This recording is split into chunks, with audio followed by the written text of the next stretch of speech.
I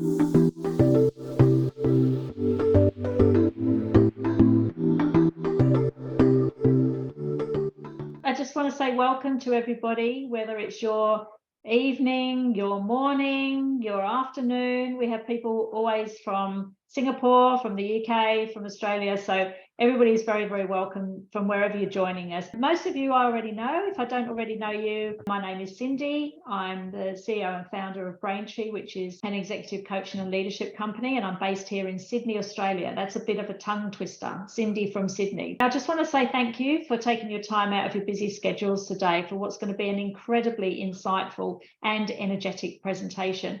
Now, you're going to be in for a real treat this evening with Tanya. It brings me great joy to have one of our associates presenting this evening. At Braintree, we've got something that we call the Bench of Excellence, which I can explain to you another time, but it's essentially a pool of associates that work within our group and who we support and embrace them to be part of that team. And there's many benefits of working with us as an associate, and one of them is to be able to take centre stage at our monthly group coaching sessions, so we can really show off their insights and their talents and experience that our associates are eager to share with you. So Tanya is here to do just that. So get ready to be inspired and empowered in this interactive masterclass led by Tanya. She's a dynamic transformational leader and visionary entrepreneur. And I want you to be able to discover what drives your thoughts and behaviours and unlock the power of biohacking to enhance your performance. Tanya's worked in companies such as HP, Hewlett Packard, Queensland Government, DXC, previously CSC, McDonald's, George Washington University, Disney and Google, to name a few, and she's utilised what she's going to share with you in those companies. So this is well and truly tested and very much embraced on a global scale. So I really encourage you to dive in, boots and all. Now, with Tanya's guidance, you're going to learn why expanding your self-awareness is critical to achieving long-term results. So with that backdrop, I'm going to hand over to Tanya and let her take the stage, and I'm going to go on mute, and I'll just be looking out for the questions, and enjoy.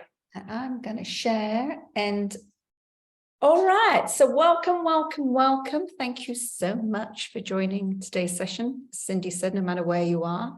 So by the end of this webinar, I'm going to show you how to overcome self-doubt or lack of self-awareness that may be holding you back from reaching your potential, even if you're busy and you don't have time for personal development, or if you feel overwhelmed and you have no idea where to start, or other pressing responsibilities are in your space and it stops you from actually working on yourself, right? And that happens to us all the time.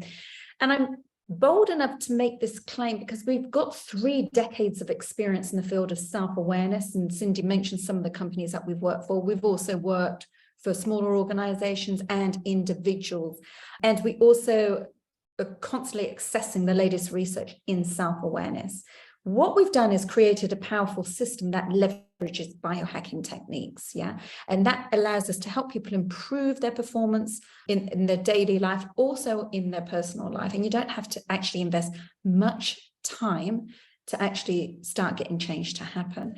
Before we start drawing to your attention to what self-awareness is, I just want to ask, do you believe self-awareness is critical for effective leadership? Second question, leaders who lack self-awareness are more likely to make poor decisions and experience team conflicts. And the final one is self-awareness is a skill that can be developed and enhanced, leading to better leadership performance and personal growth. Great. So we're all clear on understanding that the importance of self-awareness for leadership and personal growth is important. So I'm going to ask you one more question here. Can you see the little 1 to 10? All right, so from a scale of 1 to 10, I want you to consider your entire life, okay? From when you were a little kid before you went to school, so you've been parented, then you went to school and you went through the various areas of school, university, work, etc., your whole life. How much direct education on self-awareness have you participated in from a scale from 1 to 10? 1 being none, 10 being massive amounts. Mm-hmm. And can you tell her, drop the number in the chat box, and Cindy, can you read that out for me, please? Various different degrees there. Yeah, great. So we've got really good different level of experience. Now let's dive in and explore self-awareness and the concept of self-awareness. And I want to introduce you to Dr. Tasha Urich. She completed her 7-year PhD study, which it was finalized in 2017. What she wanted to do was actually identify, well, what actually is self-awareness and does it hold any value to organizations, because she's an organizational psychologist. And what she discovered are two things here. Probably no surprise. Self-awareness is a key predictor of success, and leaders with high levels of self-awareness have companies which are more profitable and they are better communicators. In addition, individuals who improve their self-awareness see a 70% improvement in their relationships and 80% improvement in their decision-making. So now we asked you just now a poll on how much self-awareness training you have received throughout your life. On a scale from 1 to 10, the question is slightly different. How self-aware do you believe you are? Like from 3, not very self-aware, to 8. Irrelevant of what, self-awareness training you've received, how self-aware do you believe you are? So we've got self-awareness pretty high, like 9.5, 9, 7, 9, 5, 8, 7, 7, 5, 9, 9. Okay, let's look at this next statistic. And this was taken from all the people in organizations who participated in this study. So there were thousands and thousands. 95% of people thought they were self-aware, but only actually 10 to 15% actually were. So that either means that we don't understand what self-awareness is, or we're overrating ourselves, or we're lying to ourselves, one or the other. But what we know is that people believe they're more self-aware than they are. Now, she also established that because of this problem, then self-awareness is the 21st century skill that is essential for personal and professional development. And also Michael Watkins from the Harvard Business Review measured low self-awareness and why leaders failed. And when you look at these statistics, if you've got lower levels of self-awareness, when in fact a lot of leaders believe they have high levels of self-awareness, right? So these are not uncommon results that you've just put there, right? They failed to build and maintain a team. They're unable to adapt to a culture. They have poor relationships or poorer relationships. They fail to meet business objectives, and they're unable to manage change. And this is all directly linked to self-awareness. Now, with that in mind, let's have a look actually what self-awareness is and what Tasha Urich discovered in her research. Internal self-awareness. That's what you know about yourself. A lot of my friends, in particular, I hang around with a lot of people who are in this space, and they do a lot of work on understanding who they are, understanding what their values are. I've got some friends who do their yoga and they go on retreats, and they're very, very developed in this area, but they can be overdeveloped in this area. And I'll come back to that in a minute, because we also need to balance that with external self-awareness. And that is, how are we coming across to other people? Do we go out and seek that information? Are we kind of clear on how other people are seeing us? Now, if you only focus on your internal self-awareness, and read self-help books, you actually can end up becoming less self-aware than you were originally, because you've overweighted yourself in internal self-awareness. So, focused on themselves and their development and eating organic and stuff like that, they become self-absorbed and actually highly critical of people who didn't behave like they did. So they became further detached from how other people saw them. So that's what happens when you're out of balance and you're only actually developing your self-awareness in one area. If you don't develop much internal self-awareness, but you're more kind of externally self-aware, that means you're more worried about how other people see you and how you come across. Therefore, you're asking for their opinions all the time. You're not internally confident within yourself. You will come across as self-conscious and more of a people pleaser. Again, both of those are negative. So really, the ultimate goal around self-awareness is to actually start developing both your internal and your external and not have them out of balance. Yeah. So let's have a look at today, what we're going to do. At the end of this session, we're going to email you a biohacking book, which is going to include 3 of our biohacking techniques, which will help you understand your internal and external self-awareness at a deeper level. But let's look at what's on the agenda today. We're going to look at 3 things. We're going to look at the 3 states of your mind. We're going to look at your habits of mind and how to start biohacking your mind. Now, obviously, there are like heaps of tools behind this. I'm just going to introduce you to 3 today because we can do this quite at a rapid pace. Okay, let's start with 3 states of the mind. Now, understanding the 3 states of the mind is critical because it actually impacts your energy levels and your thought processes. The first state of your mind is your busy mind. Now, your busy mind is your internal dialogue that talks to you constantly and quite often exhausts us, right? We've got our internal dialogue running and running and running, and we're not taking time out of our mind. This can be exhausted, but it's not necessarily negative, because if our internal dialogue is healthy, then it will help us towards being confident, achieving our drive and our ambitions. But if it's negative, it will have the reverse effect, and it will drive stress, anxiety. You'll be misreading information not as clearly as you could be, right? And so that's a busy state of mind. The second state of mind is the tired state of mind. Now, this really impacts your energy levels. When you're tired and your energy is low, this can be caused through, you might be sick. You might be recovering from an illness, you might be tired, you might have had a party last night and, went to bed too late, or whatever else you do when you party, okay? But when you're in that state of mind, you can't be thinking clearly because you become really lazy in your thoughts, yeah? You become lazy, you procrastinate, and you don't really make any change happen. The final state of mind is the clear state of mind. Now, this is becoming more and more popular in the corporate market as we start seeing mindfulness and meditation coming in, right? But apart from it being looked at, well, that's, could be flippy floppy, spiritual, and that it's not. There's clear evidence that if we operate in the clear state of the mind, that means dropping our internal dialogue, dropping the comments we make, dropping our biases and everything like that, we are able to focus way better on the person who's talking to us, the decision that needs to be made. Yeah, we become way, way more productive because all judgment and bias is being dropped. So we operate in one state of mind at any one time. What we really want you to start to understand is recognize when you're in those different states of the mind and what one is working for you and what's not working for you. But when you come to making any change or any, practicing new habits, you need to step into the clear mind. Yeah, and that you can do that using various techniques.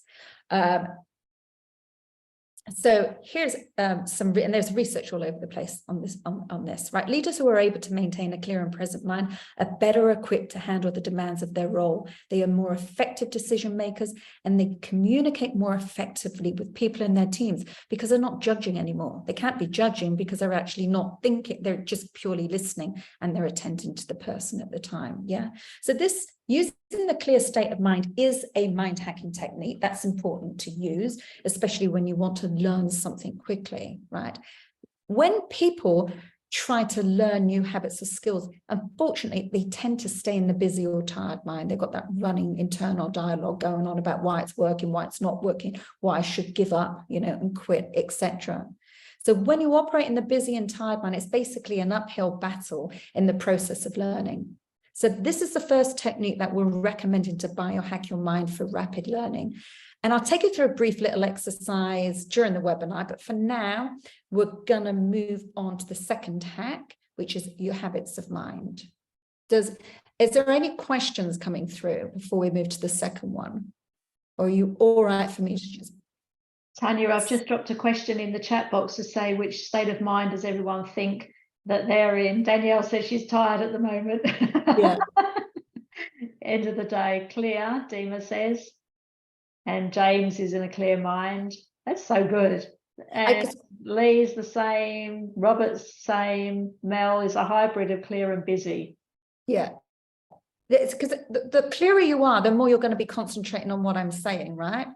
And that's why I want you to keep coming back to this clear mind during this webinar, and then you'll sink this information in. Yeah. If you're kind of tired, sorry, you're tired. If you're tired or not, it's going to be harder. Yeah, so just try and get yourself into that clear state of mind wherever possible. Okay, let's look at the habits of mind. Habits of mind are all about raising your self-awareness. Yeah, that's identifying what your traits, your emotions, your tendencies are, your preferred ways of working, how you tend to lead people, right? How you are in a relationship, because it extends just beyond leadership into our everyday relationships with our friends, with our family, with our loved ones, etc. Now, we use various methods to help you get there, but today we're just going to help you identify your strengths, skills, and any opportunities that you may have in order to develop your leadership skills. So once you understand what your strengths and skills are, you're then able to select the right skill for development. We found that a lot of people overdevelop skills that they're already good at. Well, there's no point in doing that because you're already good at it, right? What we want to do is pull you up in skills that you can develop in and that are going to have a big impact on the people that you're leading and the performance of your team and ultimately your performance as a leader. But let's have a look at the first. I'm going to look at two areas here. I'm going to look at nature, nurture, free willing choice, and then we're going to go into 4 codes, right? So the first one here, 3 things that impact who we are. Nature, that's what we're like when we're born. So if you've got brothers or sisters and you think back, you were very different to them when you were growing up, or if you've got children, they're going to be very different, etc. We are born with natural traits. Yeah. The second thing is nurture. Those are the things that we learn along the way through our parents, through anybody of influence, teachers, education, training in corporations, self-development for yourself. And when I asked that very first question at the beginning, there's varying degrees of how much self-awareness you guys have actually learned along that journey. But then there comes free willing choice. Free willing choice is interesting when you come to want to develop a skill, right? Because what actually happens, we have below the line traits, and those are what you're naturally born with. Yeah, you will always be like that. Some people have always been organized. Some people have always been very kind and supportive. Some people have just been highly active and highly strong, and some people have always wanted to break the rules, right? That is innately who you are. They're called below traits, right? You're already good at that. They're your strengths. We don't need to work on that. We work on biohacking above the line. Those are those nurtured skills, the learned skills, right? Those are the skills we're saying there's a skill here that if you develop and you biohack, that could have a profound impact on the way you lead and motivate other people. Now, when you get to the above the line, because automatically our minds are lazy and we like to keep performing the habits that we've already performed, right? Because it's easy. We don't have to think about it. We have to exercise a free willing choice and be very aware of when we need to start making the choice of, are we going to carry on behaving like we used to, or are we going to make a choice, right? So when we look at what we're doing and we're looking at developing skills so that you can evolve and gain wisdom and happiness and success, we're looking at the above the line skills. All right, so let's pause and reflect for a moment. I've just talked and shared some ideas, right? I've talked about internal and external self-awareness and the importance of balancing them. I then touched on your nature or your innate traits. They're going to be with you for life. And then you've got your learned traits, what you can nurture and what you can develop, and the importance of free willing choice when you're trying to implement any new skill that you've decided that you're going to work on. So my question right now, hopefully you're all in the clear mind and listening to me, because the question I want you to drop in the chat box is, what insight have you gained so far? What are the major ahas that you might have achieved, or the wow, and it's resonated with you up to what I've discussed so far? Is there anything out of all that stands out to you? And then Cindy, can you share that with me, please? Absolutely. So Lee says the stats on actual self-awareness that people have, that's been that stood out for her. Operating above the line, says James. Karen saying, I need to work on clearing my mind and being present. Rob says, critical to learn new skills. And Bridget says, my self-awareness deteriorates the more tired I get, i.e. revert to below the line. Interesting.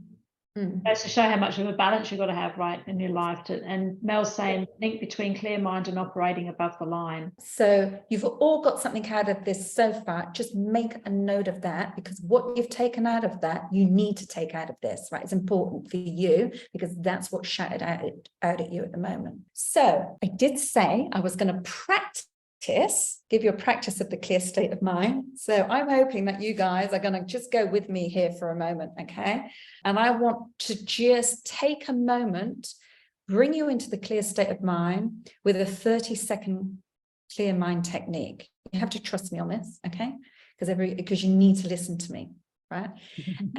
And this technique, it is a technique, we call it the pausing technique. I'm going to give you a very quick version of it, but we teach you to pause, that you pause throughout the day, and you don't take one task onto the next task onto the next. So at the end of the day, you're very clear and you're full of energy, right? And you feel like you've had a great day. So are you ready to do the quick pause with me? Here we go. First of all, I want you to get comfortable in your chair. And you can either keep your eyes open or close them, whatever you choose to do, and depending on who's looking at you, right? I want you to close your eyes, and I want you to take 3 deep breaths in and 3 longer breaths out. And with each breath, I want you to let everything go. I want you to let go of everything I've just discussed, right? Because we're now moving on to the next section. What I've just discussed is irrelevant. I want you to let all your past thoughts and feelings go and totally relax your mind and body. And enjoy that feeling of clearing your mind. Now I want you to bring your concentration back to me. And hopefully you're in the clear mind without any past experience that you've had for the previous part of this day with you. It's gone. You are focused right here on now on what I'm talking to you about. Okay. So now we're ready to go to a layer which is deeper down in the process. Right, so you understand what we're talking about. Let me put a frame around this for you for a moment. I want to just introduce you to one of our clients, Joanne. She was a bit like the Miranda in The Devil Wears Prada. So if any of you have watched that, you kind of get the gist of the type of character Joanne was. Now, she's a CIO, Chief Information Officer, and she joined our January program. Now, some of her below the line traits, this is just naturally who she is. She's an extremely fast thinker, fast mover. She makes decisions with confidence very quickly, which means she does not seek other people's opinions. She just moves along. But she realized through this that people were not coming along with her on her journey, right? So even though she had heaps of knowledge and experience, she lacked leadership and communication skills, and therefore she had a revolving door of losing her staff. Yeah. The thing is, unlike Miranda, she knew something was wrong, and she knew she was not the best leader she could be. And in order to be successful for herself, she needed to be a success for others. So she started working on the program, and we established the above line skills that she could develop. I don't have time to go into everything that she went through. I just wanted to give you an example so you understand this. So during the program, she moved the needle because she had no external self-awareness. She had no idea how she was coming across to other people. Yeah. And we started working on just 2 skills, because biohacking only works on 1 to 2 skills maximum. Those are the skills that you need to master. We don't fog the brain with massive amounts of information. It just doesn't work. You end up changing nothing, right? So she just worked on 2 skills to biohack her above the line skill sets. Now, during the program, she didn't have to work on a ton of stuff, right? Or spend hours and hours on various interventions. So she remained very focused on those 2 skills that she needed to develop. And this is where the magic started happening for her. Her people became focused. They became on board with her. The communication and the collaboration was there. Competition was disappearing. So we measured, because we have an assessment that we measured, which we used with Joanne, and we measured the employee engagement levels of her team prior to the 5 weeks. and after, and it went from 44 to 81%. Now, granted, that needs to be maintained, but there was a massive jump in the satisfaction levels of the people working with Joanne just by her purely understanding her external self-awareness and working on that. So it's a great example that if you isolate the correct skills and you're committed to taking action, right, you can actually change. So now we're going to look further into what drives people, right? We looked at nature, nurture, free will, and choice. But there's also 4 codes. Now, some of you might kind of understand this. Out of all I've discussed, you might resonate with this more than anything else, right? There are 4 codes. Now, these codes are wired in our brain. There's nothing we can do about that. And I'm going to just go through each one now. First of all, some people are very good at planning. Yeah, they're organized, detail orientated. They plan for the future. They have a methodical, systematic approach to how they complete tasks. They follow a time management structure, have a clear vision, create long-term plans, follow set tasks. They prioritize and delegate. Everything is ticked off. They know what they're doing the week before, the day before. They're very organized and highly planned. Is anybody naturally wired like this? Put a Y in the chat box if you are. And Cindy, you can just say that, yes or no to me. Yep, we've got Lee's a yes, I said yes, Heidi's yes, James is yes. Cool.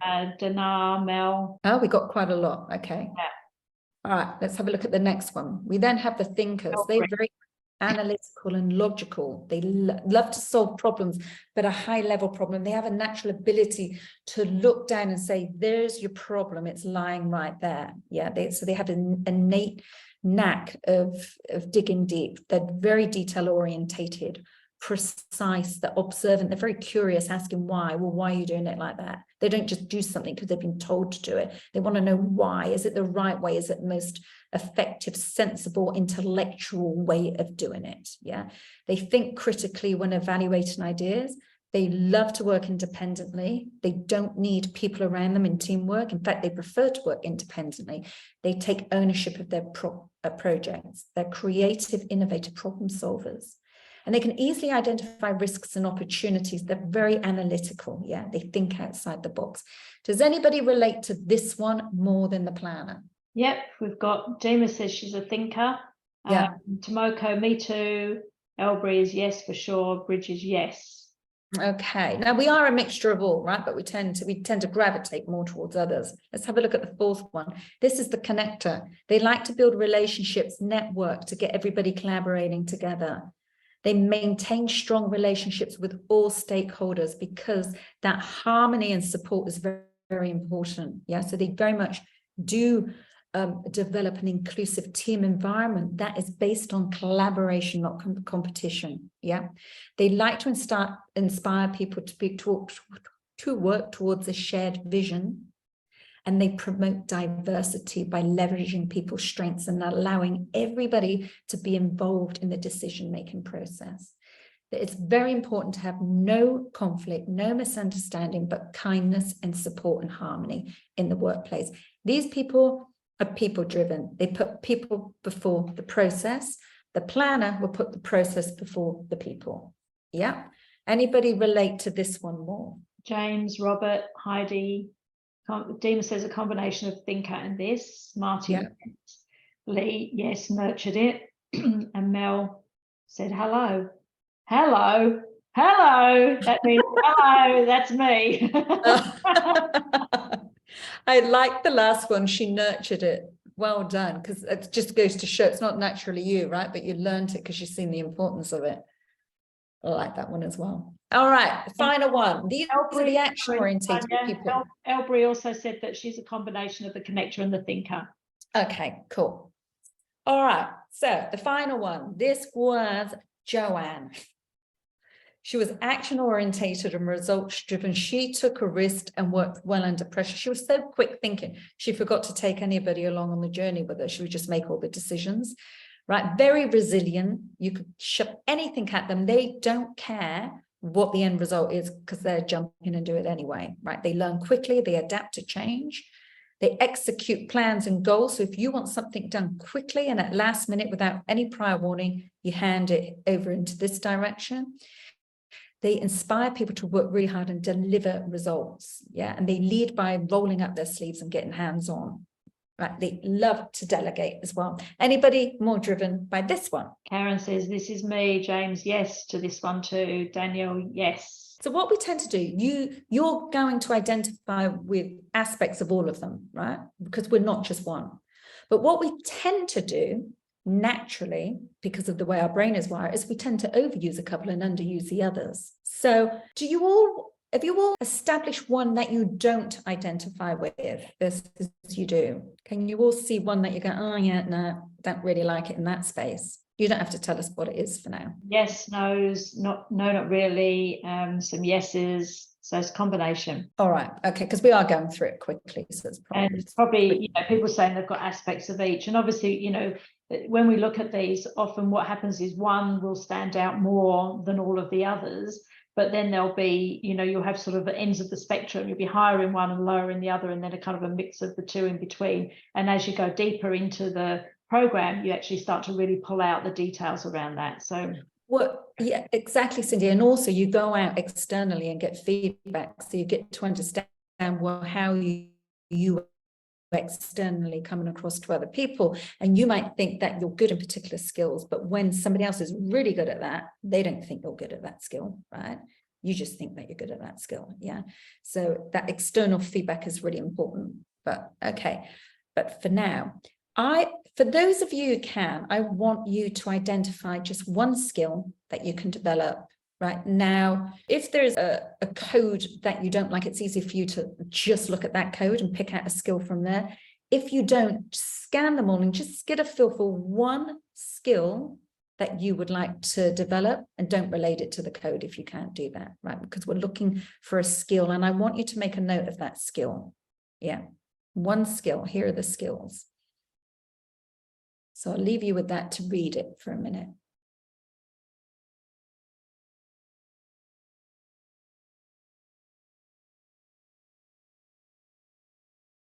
Obviously, we've explained these skills at a very high level, so hopefully you all understand the detail that lies behind the skill. Robert's saying that planning is the #1 skill for him to develop. Yeah. And James is saying precise. Timo's saying connector skill. Dima's saying plan ahead. Yeah. And Robert was also saying, he's good at connecting and doing, but weak at planning. Yeah. That's a lot of us. Now, for a moment, I want you to just consider, and I want you to kind of get a feeling for this.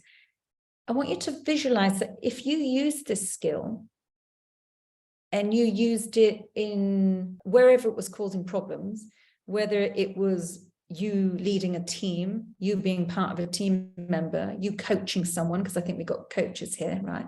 Or change agents, right?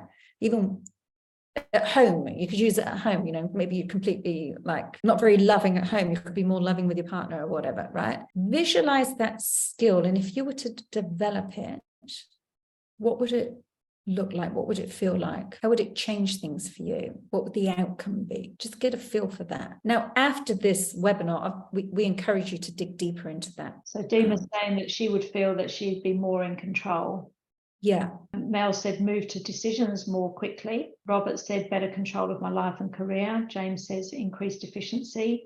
Tomoko says building better relationships with everyone around me, or anyone around me. It's all very positive. Yeah, I mean, you look at these skills, they're all kind of, as we keep evolving and getting more wisdom, and improving our lives and making our lives more effective and work for us. Everything you've said is very, very important, right? So it's really valuable for us to identify a skill and to start biohacking and putting that into our life. And you can go through it. You can obviously, I'm constantly in development. I don't think anyone can ever stop learning, right? There's heaps of information you can learn. I'm constantly mastering a skill, moving on to the next one to keep improving. Because above the line, you can learn any skill that you want, right? We're not limited to who we are. Nobody's limited. You're only limited when you give up. Never give up. Right. Let's look at the third element, biohack the mind. biohacking is all about small increments, right? One skill at a time. So hopefully you've all got one skill. If not, there's a workbook. Hopefully you can get it there. No, but hopefully you've got one skill. If not, just sit on it and think about it. I think you're going to send this recording out, aren't you? So you could rewatch it, slow it down, pause it, contemplate. So what is biohacking? Bio means life and hacking means to modify or adapt. That means you're going to modify your life and adapt it. You're going to modify your thinking, because we are talking about the brain. We're talking about your mindset, the most important thing you can develop and look after in order for you to live the happiest, most successful, healthier life that you can. That is what we're talking about when we talk about biohacking. Biohacking is looking at small incremental steps to improve your mindset and your performance. And by mastering each one of the steps, you get big results. So if you just change 2% a day, what you do, so if you consciously say, I'm not going to drink a cup of coffee in the morning, I'm going to make myself a fresh juice or drink hot lemon and water, and that's just a 2% change in your day, and you keep doing that, that's actually equivalent to 70% change over the year. So each small incremental change, now you imagine you keep layering that with more and more new habits, after 12 months, you will have a significant amount of skill sets and behaviors that you didn't have before. But the trick is you got to know what skill you want to develop. That's the trick. You know, we can change them, but choose the right skill. Don't keep working on skills that you're already good at, because we can tend to do that because it's easier for us, because we start becoming too internally self-aware and not externally self-aware. So always remember internal, external. So bringing the skill back to mind. Has anybody not got a skill? So you know what your skill is. We've also got an affirmation. And the affirmation is, you will say to yourself, I am capable of mastering my planning skills. I'm going to make progress every day with focus, dedication, and action. The last 3 words are very important. You need to be focused, dedicated, committed to this, and take action. So now I'm going to introduce you to one of our biohacking techniques called the Rise and Shine Focus Ritual. This is a morning activity that we want you to perform before you get out of bed, and you can add it to your nighttime regime, so you kind of finish at the end of the day. Basically what we're doing, you're setting your mind up to be very focused on that skill, so you're not forgetting it. You know during the day that you want to focus on that skill, and you know at the end of the day you're going to think about it. You're going to say, okay, how did I do focusing on that skill? And during the day you are going to put new responses in place so that you start building the neurons in your mind. The more you practice something, the more it opens up the neurons in your mind. It starts changing the brain patterns. So we're going to do a quick practice now, and I'm actually going to record this onto a MP3. So we'll send that along with the biohacking, because you might find it easier to listen to my voice, or you just might find it easier to do it by yourself. Either or, you'll have the option. So again, I'm going to ask you to relax and listen to me. So let's get ready. And let's begin by taking a moment to ground ourselves where we are right now in this present moment. I want you to take a few deep breaths in and feel your body relax with each exhale. And as you focus on the present moment, I want you to think about the skill that you are going to develop.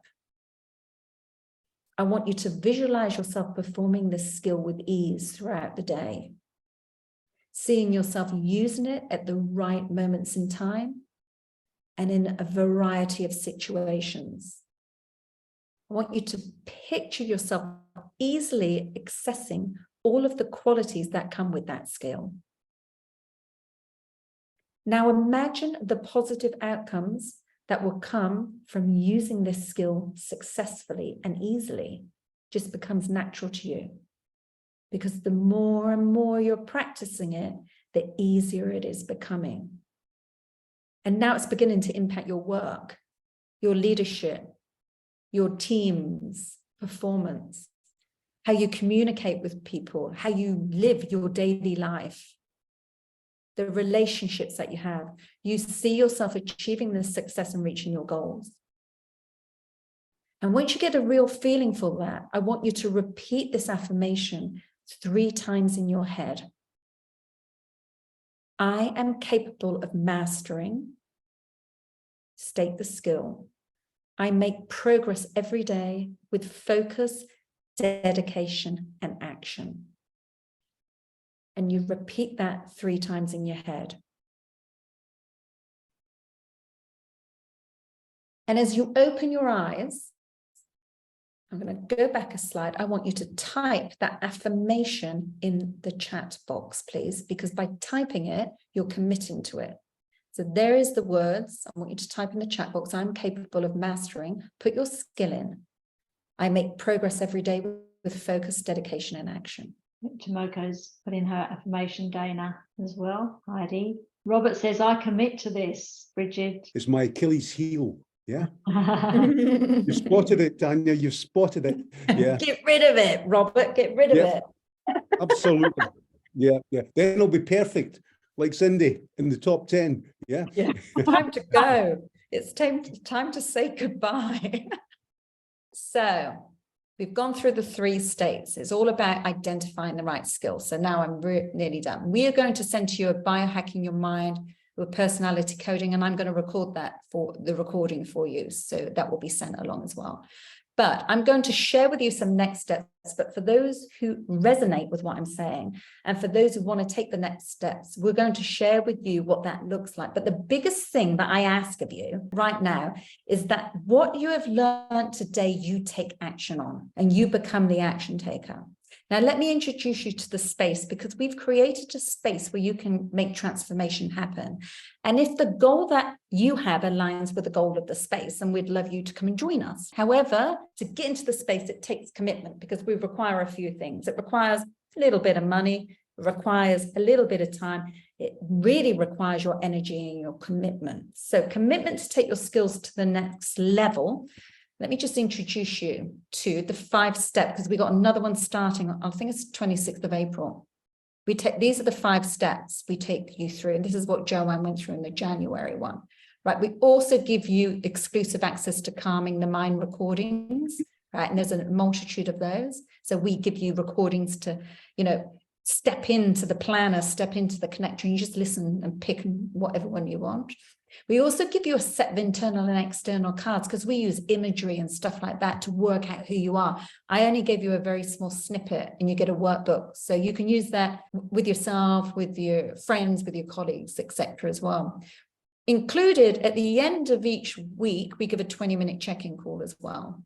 On top, you get unlimited email support, and we will give you 360 feedback access to get feedback from your people if you want to extend on your external self-awareness and just do a check-in that what you think you're coming across like is actually accurate. Also, if you wanted in-house training, there is accreditation which sits behind this, and we also do retreats, but they're only for females at the moment. So sorry, guys, there's a 10% discount. Now, if you were to look at that whole price, right, the value, if you take out the discounts, you take 3,000 off that, but we're just doing that for $597. It does, there you go. It starts on Wednesday, the 26th. Totally open to you. This is no pushing or anything like that. And Cindy is also going to send out a link for a discovery call if you wanted to chat any further. And that's it, ladies and gentlemen. Questions? Anybody have any questions? Wow, Tanya, thank you. That's been amazing. Thanks, guys. Thanks for your time, and thanks for joining us. Once again, thanks so much for your time, everybody. And I hope you have a really good night. Thanks, guys. Take care.